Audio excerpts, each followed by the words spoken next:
PF 대출의 연체율이 24.3%까지 올라가서 2011년 16개의 중은행들이 영업정지를 다. 많은 우량 건설사들이 파산을 했고 이런 시장의 급격한 변화들은 예상하지 못한 일로 발생을 해요. 근데 이런 예상하지 못한 부동산의 변화, 이게 건축 시장이랑 어떻게 연관이 되어 있는 거죠? 모든 시장들은 연결이 돼 있거든. 네. 그래서 다음 시간에 연결돼 있는 건축 시장을 알려줄 거야. 안녕하세요, 선예의 건축 이야기 선예 이모입니다. 이모부.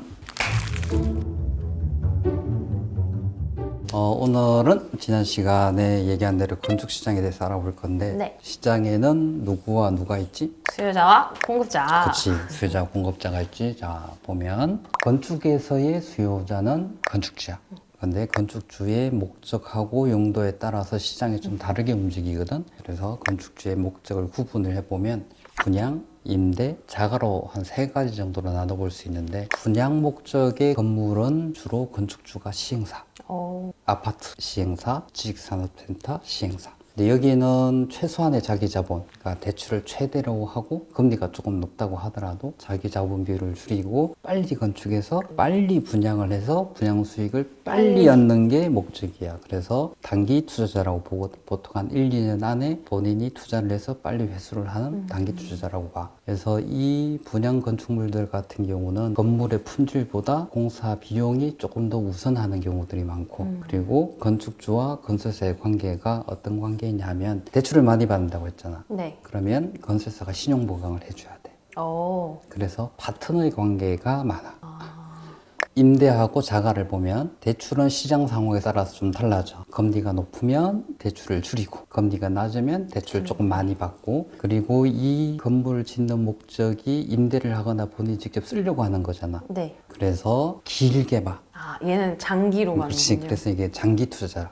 보통 한 5년 이상, 길게는 10년까지 보는 경우가 있고 그래서 공사 비용보다 건물의 품질을 우선하는 경우가 많아. 그리고 건설사하고 관계는 도급 관계.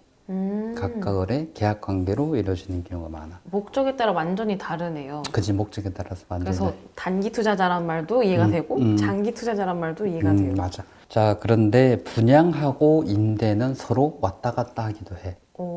왔다 갔다. 그리고 임대하고 자가 같은 경우는 혼용이 되기도 하고 분양 목적으로 짓는 건물은 당연히 주택하고 시설로 나눠볼 수가 있고 주택에는 단독주택, 타운하우스들 분양하는 거 본 적 있지? 네네. 다세대나 연립, 그 다음에 주거용 오피스텔, 그리고 아파트. 시설 같은 경우는 집합상가들, 그 다음에 업무용 오피스텔, 아파트형 공장, 지식산업센터라고 하는 거거든. 그 다음에 생활형 숙박시설이 이제 분양용 건물이야. 아까도 얘기했지만 자기 자본 비율이 적고 대출이 많고 그래서 적은 돈으로 큰 사업을 할 수 있기 때문에 건물들이 큰 경우들이 많아. 그리고 대출이 많기 때문에 신용 보강을 해줄 업체가 들어와야지 당연히. 튼튼한 업체. 네네. 그래서 대형 건설사가 필요해. 그러니까 규모도 크고 신용 보강도 해주고 해야 되기 때문에 대형 건설사가 들어오는 경우가 많고 그리고 이제 임대형 건축물을 보면 이것도 주택하고 시설로 나눠줄 수 있고 주택에는 다중주택, 다가구 시설에는 상가나 사무실. 여기 우리 사무실 있는 건물 있지? 네. 여기도 임대형 건물인 거야. 임대형 건물 시설의 용도의 사무실. 임대형 건물 같은 경우 금리가 높을 때는 자기 자본 비율을 높여 그쵸. 대출을 좀 줄이고 그렇다 보니까 건물 규모가 중소형 건물들이 많고 그 다음에 대출이 적다 보니까 아까 얘기한 대로 중소형 건설사하고 도급 계약을 맺어서 진행하는 경우가 많아. 신용을 보강할 필요가 없는 신용을 보강할 필요가 전혀 없지. 내 돈으로 내가 다 짓는 거기 때문에. 자, 그럼 자가는 직접 사용하는 거야. 내가 네. 필요에 따라서. 그래서 주택에는 뭐가 있을 수 있을까? 단독주택. 그렇지, 단독주택. 그 다음에 시설엔 사옥, 회사의 사옥이라든가 공장, 그리고 병원 등등등등등 거의 대부분의 용도의 건물이 여기 들어가는데 규모는 내 필요에 따라서 작게 짓기도 하고 크게 짓기도 해. 아산의 삼성전자 그것도 공장인데 그것도 사용하려고 직접 짓는 거잖아. 여기에 해당이 되는 거야. 내가 짓는 작은 단독주택도 자가인 거고. 자가의 범위가 크네요. 그렇지, 자가의 범위가 큰 거지. 근데 아까 이모부께서 분양이랑 임대가 왔다 갔다 바뀐다라고 하셨거든요. 그거는 저번 시간에 얘기했던 부동산 시장 가지고 조금 얘기해 줄게. 네. 요거 표 기억나? 네네, 기억나요. 다 얽혀 있다고. 그지? 자, 건축 시장에서 수익을 보는 거는 건설사가 건설사 수익을 봐. 분양 시장은 분양을 하는 분양자가 분양 수익을 얻고 네. 매매 시장에서는 매도자가 매도 수익을 얻고 임대 시장에서는 임대인이 임대 수익을 얻어. 근데 각 단계마다 수익들이 다 발생을 하지. 네. 발생을 해야만 이 전체 시장이 돌아갈 수가 있어. 그죠? 근데 만약에 매매 시장이 떨어졌다면, 수익이 안 나죠. 그지? 그러면 매매 시장에 수익이 안 나. 그 다음에 분양 시장에서 수익이 안 나. 그럼 어떻게 해야 돼? 스탑되는 거 아니에요? 아니, 건축 시장에서 임대 시장으로 바로 가. 그게 수익이 나요? 그치? 왜냐하면 두 군데에서 수익이 생겨 있는데 수익이 안 생기니까 건축에서 바로 임대로 그냥 넘어가는 거야. 그러니까 매매에서 수익을 제로, 그 다음에 분양에서 수익이 제로. 그럼 수익을 얻을 수 있는 데가 임대 수익만 얻을 수 있잖아. 네네. 그래서 시행을 한 시행사가 임대까지 같이 하는 경우, 이게 공공임대주택 또는 민간임대주택. 수익이 거의 낮겠는데요. 그지? 그래서 아까 봤듯이 부동산 시장이 상승하는 시기에선 이 구조들이 다 만들어질 수 있는데 시장이 하락기에는 이 시장들이 없어지는 거야.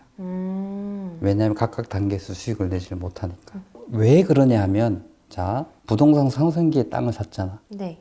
토지가가 비싸게 샀겠지. 엄청 비싸게 샀겠죠. 그치? 그리고 최대한 대출을 받아서 건축을 해. 그러면 금융비용이 만만치가 않을 거고, 네. 그리고 이때는 임대를 전환하고 싶어도 임대 전환이 안 되는 경우도 많아. 너무 슬픈데요. 근데 이제 임대로 전환만 할 수 있으면 나중에 기회는 있어. 그게 어떻게 가능하죠? 임대를 했다가 부동산 상승기에 매도를 할 수 있거든. 자, 이게 부동산 경기 순환 사이클이야. 상승기 있고 하락기 있고 다시 상승기. 이 부동산 경기 사이클이 건축 시장에 영향을 끼치게 되는데, 자, 좀 전에 분양 매매 임대작으로 시장을 좀 구분해서 봤었지. 네. 자, 부동산 상승기에는 첫 번째가 매매가가 상승을 하고, 매매가가 상승이 되니까 분양이 잘 돼. 분양이 잘 되면 분양가도 상승을 하고, 근데 분양을 하기 위해서는 어떻게 해야 돼? 땅을 사야 되겠지. 네. 그래, 같이. 그렇지, 토지가가 상승을 하는 거야. 근데 그 땅만 토지 가격이 상승이 되는 게 아니고 주변의 땅값까지 다 같이 올려. 다 올라가는 그게 거예요. 다 올라가는 거야. 자, 그러면 이때가 분양이나 매매 목적의 건축들이 시작이 되는 시기인 거야. 근데 여기 보면은 완전 꼭대기 부분인데 심지어 조금 내려가는 부분인데도 분양을 한단 말이죠. 분양 목적으로 하는 건축을. 왜 그러는 거예요? 이게 시장의 관성력 때문에 그래. 어, 잠시 떨어졌다 올라가겠지 하는 심리도 있고, 그다음 건축이 시간 딜레이가 생긴다고 했잖아. 그래서 미분양이나 PF의 문제가 생기는 거야. 그래서 저번 시간에 얘기했던 현장들이 이때 시작한 현장들이야. 우와. 자, 그리고 나면 어떤 시기가 오면 패닉 시기가 와. 혼돈의 시기가 오고, 그리고 나면 이제 하락을 인정할 수밖에 없는 시기가 이제 오게 되는 거야. 그럼 그때 이제 아예 건축을 안 하겠네요. 건축을 안 하는 건 아니야. 자, 이때 어떤 일이 생기는가 하면은 우선은 미분양이 쌓이겠지. 그리고 토지나 건물, 아파트가 경매에 나와. 그리고 토지가가 하락을 해. 네. 그러면은 이때 새로운 시장이 어떤 시장이 열리는가 하면 임대나 자가 목적의 건축이 시작이 되는 거야. 분양 매매 목적의 건축은 단기 시장이라고 했지. 네. 1년 안에 빨리 투자해서 빨리 빠지고. 그리고 임대나 자가 목적의 건축물은 장기 투자. 긴 기간 동안에 하는 장기 투자야. 너 4년 전에 혹시 우리 첫 번째 강의했던 거 기억나? 사실 어. 기억이 안 나야 정상이거든요. 근데 가기노트 예약하면서 다시 봐서 기억납니다. 자, 그거 다시 한번 복습해보자. 네. 자, 건물주가 되는 과정이 토지주, 건축주, 건물주라고 했지. 네네. 자, 그래서 수익률은 투자 대비 얼마나 수익을 나는 걸 수익률이라고 봐. 그래서 여기서 조금 간단하게 하기 위해서 대출 없이 자기 자본으로 건축한다고 가정을 하고 설명을 좀 해줄게. 자, 땅을 샀어. 그런데 수익이 없지. 없죠. 그럼 수익률이 0. 그렇지. 건축을 한다고 공사비가 들어갔는데 수익이 없어. 그것도 0이죠. 그렇지. 그런데 건축을 하고 나면 그때는 수익이 생겨. 임대료가.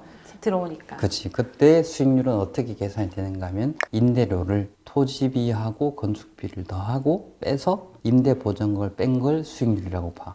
자, 그런데 지금 건물을 다 지었기 때문에 토지비하고 건축비는 고정된 값이야. 그리고 임대료는 변동되는 값이거든. 네. 근데 이 임대료가 그렇게 자주 변동이 되는 게 아니야. 그래요? 왜냐하면 자, 요 그래프를 보면 지금 요 첫 번째 위에 있는 건 소규모 상가들의 임대지수고 밑에 있는 거는 집합상가 임대지수, 그리고 이거는 사무실 임대지수, 그리고 중대형 상가 임대지수거든. 네네. 근데 이거 지난번에 보여주셨던 매매지수? 그거는 완전 확 웨이브 쳤었잖아요. 등락이 장난 아니었는데 이거는 임대지수는 등락이 그리고 되게 작은 편이네요. 그지. 그래서 매매 지수가 작게 치는 파도라면 임대 지수는 큰 파도야. 그래서 등락률이 훨씬 작아. 그래서 임대 가격이 변동률이 있다고 하더라도 변동폭이 상당히 작은 게 이제 임대 지수가 되는 거야. 근데 여기 보면은 2020년부터 떨어졌잖아요. 저는 이때가 언젠지 압니다. 언제? 코로나 터졌을 때. 이때가 이제 코로나 시즌이라 가지고 외부로 나가지도 못하고 그래서 당연히 사무실, 가게들 다 공실들 나고 임대료 다 떨어졌지, 그지? 그리고 난 다음에 이제 다시 임대료가 이제 올라가기 시작을 한 거야.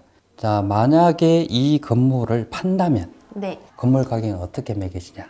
자, 임대 수익을 매수자의 목표 수익으로 나눈 값에다가 미래 가치를 더하고 빼는 게 건물의 가격이야. 네. 임대 수익은 고정이 돼 있다고 했지, 그지? 그리고 매수자의 목표 수익은 뭐하고 연동이 되냐? 예금금리하고 연동이 돼 있어. 만약에 지금 예금금리가 1%인데 네가 이 건물을 사면 5%의 수익이 나와. 어떻게 할 거야? 당연히 그 건물 사야죠. 그치, 당연히 사야 되는 거지. 그래서 건물 가격은 예금금리하고 연동이 많이 되는. 그러면 건물이 팔 때가 언제냐면은 금리가 가장 낮아졌을 때 팔면 요 금리 차만큼 건물 가격을 높게 받을 수 있는데 이거는 더하기 빼기가 아니고 곱하기야. 곱하기? 내가 목표 수익률이 1%일 때 하고 2%일 때 하고 건물의 가격이 거의 2배 차이가 나. 너무 큰데? 예전에 꼬마 빌딩 붐이 불은 적이 한 번 있거든. 그때는 꼬마 빌딩 건물을 신축을 해서 임대를 꽉 채우고 건물을 팔면 아주 높은 가격에 매매가 이루어졌어. 왜냐하면은 그때는 금리가 낮아서 건물을 살려고 하는 사람들의 목표 수익률이 상당히 낮았고 또 강남 같은 경우는 미래 가치가 높았기 때문에 아주 높은 가격으로 거래가 이루어졌거든. 그게 그럼 금리가 낮아서 그게 가능했던 거군요? 그치. 근데 지금 금리가 다시 올랐어. 그럼 가격도 떨어지는 그렇지. 당연히 떨어지게 되지. 자, 이제 대출을 받아서 건축하는 경우를 보자. 토지는 토지담보부 대출을 받고 건축은 건축자금 대출을 받아서 신축을 해. 자, 땅을 샀어. 대출을 받아서 샀기 때문에 이자가 계속 나가지. 마이너스네요. 그렇지, 수익률이 마이너스야. 네. 그 다음에 건축할 때는 또 대출을 받아서 건축을 하기 때문에 또 수익률이 마이너스인데 토지는 토지담보부 대출이었고 건축은 건축자금 대출이기 때문에 건축자금 대출은 금리가 더 높아. 그래서 더 낮아진 거야. 자, 그리고 공사가 다 끝나고 나서 건물을 짓고 나면 이제 임대 수익이 들어오겠지. 네. 이때 임대 수익은 아까 얘기했던 거하고 조금 다른 게 뭐가 있는가 하면 임대료에서 대출 이자를 빼야 돼. 나가는 게 있으니까. 그치, 나가는 게 있으니까 아까도 얘기했지만 토지비 건축비는 고정돼 있고 임대료하고 대출 이자는 변동이 돼 있지, 그치? 자, 만약에 임대료보다 대출 이자가 많으면 망하는 거잖아요. 거기에다가 토지를 샀을 때 동안에 내가 냈던 이자, 네. 누적 건축할 때의 이자, 누적 건축을 하고 난 다음에 계속 임대 수익이 마이너스이기 때문에 또 누적. 그러면은 대출 받아서 토지 사고 건축하려면은 진짜 수익률 다 잘 계산해서 들어가야 그치, 되겠네요. 꼼꼼하게 사업계획서를 작성을 해서 수익률까지 확인하고 가야 되는데 이때 중요한 게 뭐냐 하면은 임대료가 무조건 대출이자보다 높아야 돼. 당연한 그치? 불변의 진리. 그래야 버틸 수가 있어. 자, 아까 얘기한 대로 토지는 토지담보부 대출, 건축은 건축자금 대출, 건물을 다 짓고 나면 다시 건물담보대출로 전환을 해야 되는데 왜 네. 이러냐 하면은 토지담보대출은 금리가 좀 낮아. 네. 건축자금대출은 금리가 높아. 건물을 담보로 대출을 전환을 하면 다시 금리가 낮아져. 실물이 있으니까. 그런 실물이. 건축자금 대출을 할 때는 건물이 없는 상태에서 내가 대출을 하는 거기 때문에 금리가 높아질 수밖에 없고 건물을 다 짓고 나면 건물 담보로 대출을 할 수 있기 때문에 금리가 낮아져. 자, 여기에서 그러면 중요한 게 하나 있어. 내가 대출을 받을 수 있는 최대 금액을 얼마까지로 해야 될까? 건물 금액? 그치. 건물을 담보로 대출을 받을 수 있는 금액 내에서 대출을 해야지 아까 얘기한 대출 이자가 그나마 적게 들어가는 거야. 자, 임대 자가 목적의 건축을 한다고 했는데 이때 토지 구매를 하고 건축을 하고 그리고 긴 기간 동안 임대를 하고 난 다음에 이때 매도를 하는 거야. 그러면 이익을 취할 수 있는 거네요. 그치. 임대하는 경우도 임대 수익을 내고 건물을 팔 때는 아까 금리의 영향을 받는 금리가 낮았을 때 매도를 하면 판매 수익을 크게 얻을 수가 있는 거예요. 자, 그리고 나서 부동산 상승기가 다시 오면 분양 목적의 건물이 다시 시작이 되는 거야. 돌고 도는 거네요. 다시 원래대로 이제 올라가는 거니까. 근데 이게 돌고 돈다고 하기가 좀 어려운 게 요 그래프를 좀 보여줄게. 자, 네네. 요게 뭐냐면 연도별 착공 면적이야. 그래서 거래가 높은 점이 있을 때는 건축 경기가 화랑일 때고 떨어졌을 때는 건축 경기가 불황일 때지. 23년 어때? 완전 불황인데요. 그치. 최근 한 12년 정도 사이에서는 가장 건축 경기가 나쁜 시기가 지금 시기인 거야. 자, 그런데 이 밑바닥 있지. 전체 건축 시장 밑바닥을 받쳐주고 있는 게 임대 자가용 건축이야. 그래서 대출을 적게 하면서 건축하는 이걸 받쳐주고 있고 그 위에 있는 게 분양용 건축이야. 그래서 시장이 분양 건축하다 임대 건축하는 게 아니고 아. 기본적으로 임대 자가용 건축을 쭉 변함없이 하고 있고 부산 경기가 좋을 때 분양용 건축물들을 확 졌다가 시장이 떨어질 때 분양용 건축물이 없어지고 아. 다시 생기고 이게 완전히 서로 바뀌는 건 아니네요. 바뀌는 게 아니야. 기본적으로는 좀 임대 자가용 건축을 어느 정도 하고 있고 분양용 건축이 줄었다 늘었다 늘었다 하면서 아. 전체 건축 시장이 바뀌는 거야. 자, 이제 정리를 하면 분양용 아니면 건축을 해서 바로 매도를 하는 건축은 단기 투자라고 했지. 네. 요거는 지금은 힘든 시기. 그죠. 지금은 그치? 그래프로 봐도 이제 시장이 바뀐 거야. 그리고 금리가 높을 때 대출 많이 받아서 건축하는 것도 힘든 시기. 이제 지금 건축할 수 있는 건축은 토지를 이미 가지고 있거나 토지를 싸게 사거나 아니면 건축할 때 대출을 적게 받아서 건축할 수 있는 사람. 그리고 용도는 분양이 아니고 임대나 자가용으로 건축을 하는 사람만 지금 건축을 하는 시기인 거야. 그래서 이런 사람들에게는 이게 기회이기도 해. 왜 지금이 기회예요? 건물이 준공되고 나면 이 건물은 어디에 들어가느냐면 임대시장에 들어가. 네네. 자, 지금 설계하고 건축해서 준공할 때쯤 되면 주변에 나밖에 없군요. 그치 신축된 건물이 너밖에 없는 거야. 그럼 임대 완전 잘 되겠는데요? 그치 임대도 잘 되는 거고. 내가 지금까지 건축을 같이 한 건축주 중에서 가장 성공하신 분이 어떤 분이냐면 분양 목적으로 건축하신 분이 아니야. 임대 목적으로 하신 분이거든. 이분이 2008년 리먼 사태 때 그때 건축하고 임대를 풀로 채우시고 5년 뒤에 건물을 파셨어. 얼마예요? 150억 들었는데 450억이 너무 부럽다. 너무 부럽다.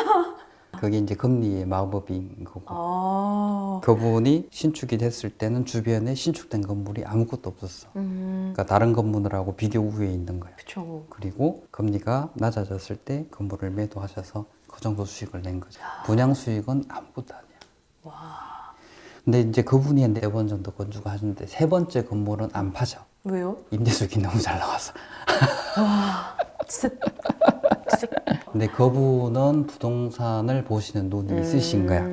그때는 부성 침체기였고 아무도 건축을 하지 않을 때였는데 그때 본인은 이때 건축을 하는 게 맞다라고 판단하셔서 와. 건축을 하신 거예요. 근데 저도 만약에 그 상황이 됐을 때면은 못할 것 같아요. 그치 겁나서 못하지. 못할 것 같아요. 건축하면 다 망한다고 하는 그 시기에 시작하시는 게. 그런데 아까도 얘기했지만 대출을 많이 받는 것도 안 되고 땅을 비싸게 산 것도 안 돼. 그리고 건축을 할 때는 임대를 어떻게 하면 더 잘 될 수 있을까를 고민하면서 설계를 해야 돼. 지금 느낀 점. 건축 시장을 잘 보는 눈을 길러야 되겠다. 그치만- 열심히 분석을 해야겠다. 맞아. 지금이 기회이기도 한 거야. 그러면 저는 열심히 이모부 옆에서 시장 보는 눈을 길러보도록 하겠습니다. 알았어. 오늘도 너무 재밌었습니다. 수고했어. 근데 네. 이 오늘 좀 단순화시켜서 얘기를 하긴 했는데 사실 시장은 훨씬 더 복잡한 변수들이 영향을 미쳐. 지금 전국을 가지고 내가 얘기를 했잖아. 네네. 지역별로 다 달라. 지역별로 어떻게 다른데요? 자, 요 표를 한번 보자.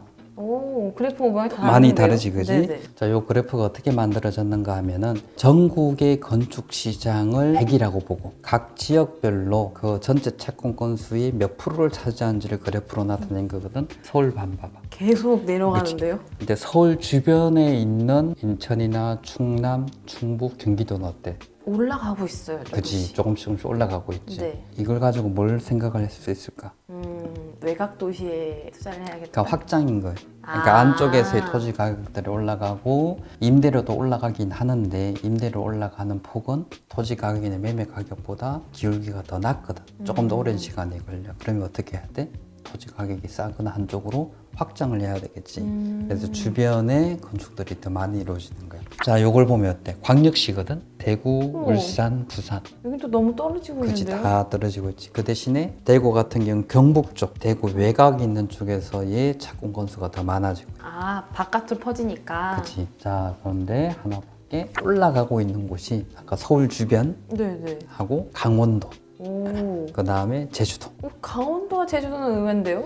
제주도는 관광 수요, 강원도도 마찬가지 관광 수요로 인해 가지고 계속 올라갔어. 보면은 지금 제주도 같은 경우는 2020년도에는 착공 건수가 확 떨어졌지. 네. 왜 떨어졌을까? 코로나? 그렇지. 근데 그 이후로는 계속 올라갔네요. 다시 올라가고 있는 거야. 어. 그래서 아까 이걸 내가 그래프를 보여준 이유가 뭐냐 하면은 아까는 내가 전체 건축 시장을 가지고 얘기를 했지만 각 지역별로 다 다르다. 특성들이 다 다르다. 그러면 전체를 볼 수 있는 눈도 길러야 되지만 그 지역을 볼 수 있는 눈도 길러야 되는 그치. 거네요. 근데 내가 그 지역에 땅을 가지고 있다. 그럼 그 지역 먹으면 되지. 그죠. 알아볼 게 많네요. 그치. 쉽지가 않네요. 쉽지 않아요.